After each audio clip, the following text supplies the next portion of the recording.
Jim, our next question sent to CornyDriveThru at gmail.com from Keith McDonald. I was watching Raw on Monday, and there's something I've noticed for a while now. You have Seth Rollins as the U.S. champion. He was the world champion 7 years ago. When I watched wrestling over the years, I don't remember wrestlers winning a world championship, then competing for smaller, less prestigious titles. Hogan, Warrior, Rock, Austin, Brett, Savage, Flair, just to name a few. When they achieved world title status, they seemed to stay in that class. But when you look now, half the roster that's competing for the lesser belts are former world champions. Rollins, Styles, Balor, Owens, Lashley, Miz, etc. My question is, was this something you'd see in the old territory days because the belts meant more? Or is this mostly a new thing, and does it devalue the wrestler and or the titles? I feel like it's watering something down, but I can't put my finger on it. Maybe Jim and Brian can shed some light on it. Love your show. Love your action figures. Thank you for your time, guys. Here's again, yes, the questioner is exactly correct. You didn't used to see that. Now you do.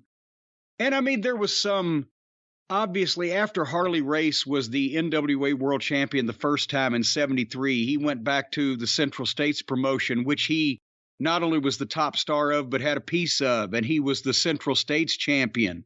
And the Missouri title used to be the stepping stone to the NWA World title.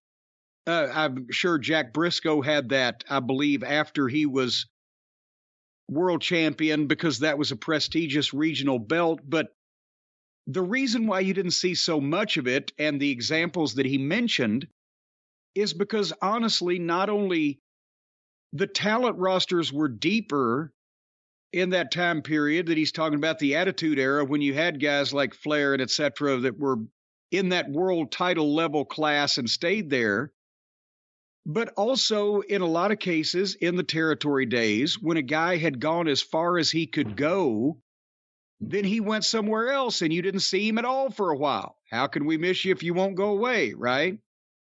And so after, once in those days when a guy was NWA World Champion, let's say, then he didn't usually go back and stay in one territory and start over and wrestle there exclusively. He was a star that would be brought to this place or that place.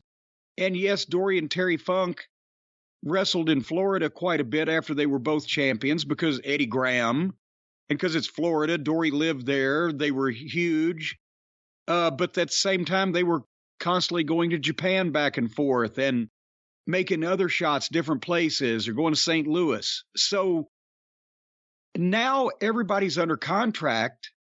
Everybody is, after you've finished using a guy at the top level, instead of him going away and going to other places or just making appearances in top matches but not wrestling there regularly, they're under contract. There's no place for them to go. And as you move other people up into the title picture, you got to move other people out. And then that's where they begin their slow decline. And, the top talent, the guys that are really over and the ones that, are constantly of interest in some respect to a lot of fans, they can withstand that. But sometimes it's, they hang around so long, they're beaten into powder. People have seen, everything that can be done with them. The painters come through my wall. All that shit happens. And then they're just malingering around, waiting. And then by the time they do get fired or released, as they say, they're not any good to the opposition, because people have seen them in a boring, substandard, underneath position, getting the shit kicked out of them for months, which is probably by design. So he's observant, is the person asking the question, but he's not crazy. That's what's happening. If Ric Flair won the U.S. title at some point, like 88, 89, 90, would it have been a problem? Would it have hurt Ric Flair? It would have felt weird. I mean, I'm thinking about it in my head as I'm saying it. It would have felt weird all of a sudden him wearing a different belt. Same thing with Hulk Hogan if he was Intercontinental Champion all of a sudden. Okay, you picked good examples there. Luger and Steamboat could go back and forth over the U.S. title because it was still an important title and they were main event guys and it worked. But Ric Flair, the only way he would go for the U.S. title is if he wasn't the world champion already. And if he wasn't the world champion, Flair had established himself as being, I got to be the man. To be the man, you got to beat the man.